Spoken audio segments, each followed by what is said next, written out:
It's a good point in terms of consolidation. I mean, it's linked to cash burn. I think winter is going to be one of the seasonal problems for the airlines that we're facing. It's going to be a tough environment and probably a bitter and bleak backdrop. You know, with the majority of companies that we see, not just on the North Atlantic, but in broader Europe, losing money at the time of winter anyway, regardless of the fact that demand is in shortfall. In addition, what we're seeing at the moment is we're seeing this ramp up and ramp down of businesses, this stop-start type of operation taking place. And it's one of the worst things that an airline can do from a cash burn perspective. And therefore, I don't think you can rule out severe consolidation this winter, as you talked about, particularly in that bereft tail of the European short-haul industry. I think less so in the North Atlantic, principally because three alliances hold 87% of the market share, but you may see some consolidation too there, partly on the chartering side and from some of the smaller carriers pulling up sticks.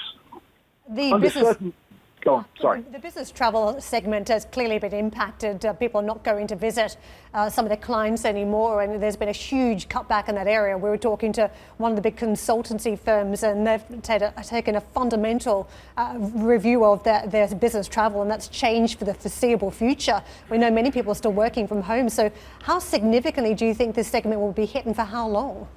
Yeah, it's a great point in regards to the corporate downturn we're seeing.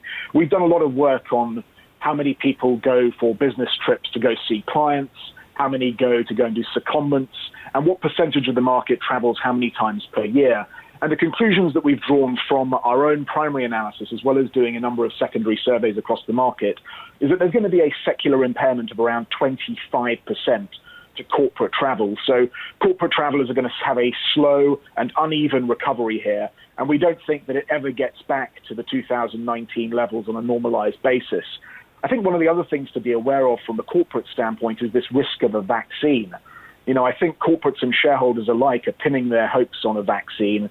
But aside from the fact that vaccines are hard to come by in the best of years for a number of different legacy viruses, you have to ask some simple questions from a corporate standpoint in the face of some fairly non-medical enthusiasm that's taking place at the moment.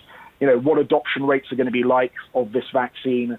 What's the availability of dosages going to be? What's the safety of the vaccine going to be, given that they've produced this potentially in less than a year? I think there are some big question marks here that are sitting on the corporate demand side of the equation. And I don't think that you can pretend that there are any demand solutions that are going to take place overnight.